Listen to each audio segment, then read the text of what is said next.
Welcome back. Turning now to our health. Well, our digestive systems, they are complex and can certainly go through a lot, more than we often care to talk about. But today, we are putting gut health front and center. Here to tell us more, we are joined live by Dr. Hussein Wazzaz, from Midstate Gastroenterology Specialist. Dr. Wazzaz, welcome back. All right, thank you, Natasha.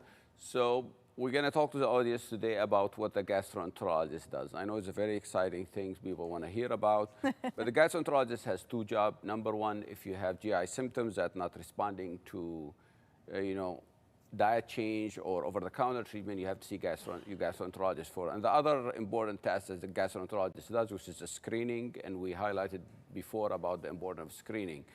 So gastrointestinal disorder is one of the most common complaint that people either self-treat or end up seeing their primary care or the emergency room. What is the best time to see a gastroenterologist? There are certain signs and symptoms could be a sign of serious disease. If your symptom is not getting better or is getting worse, or you start seeing weight loss, there's blood in the stool, or you're not responding to treatment.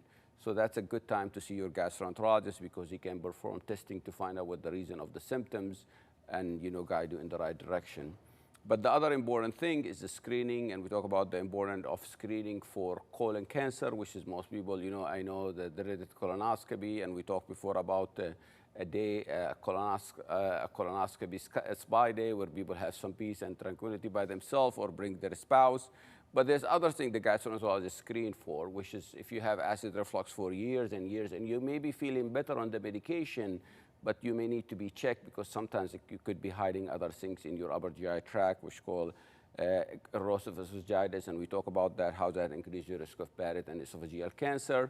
And finally, the things what we talk about also, and we touch base about increased incidence of fatty liver, or what we call recently the new name is a metabolic associated steatohepatitis, which increases risk of all kind of things, including liver cirrhosis and liver cancer. Yeah, so you test for a lot of things. So screenings, you do not need to have symptoms to come in for. When you do have symptoms, of course, you can come in to see a doctor, but it's important to note the screenings with or without symptoms, you have to come in. Which is a really important thing. You may have stable symptoms, but you've been self-treated for years. You've been on medicine for your stomach for years, and you never had your stomach checked. Right. So it's good to know if there's nothing, or maybe your other thing. And there's few stories where people come for colonoscopy and we check their stomach, turn out they have more problems in the stomach than the colonoscopy. Well, and gut health is so important for our overall health. We know that. You've come in a bunch of times and told us how important it is. And you have numerous locations around the state, right? Yes, how can we keep up with you quickly before we go? Our practice is, hence the name Midstate, but we have 13 satellite offices.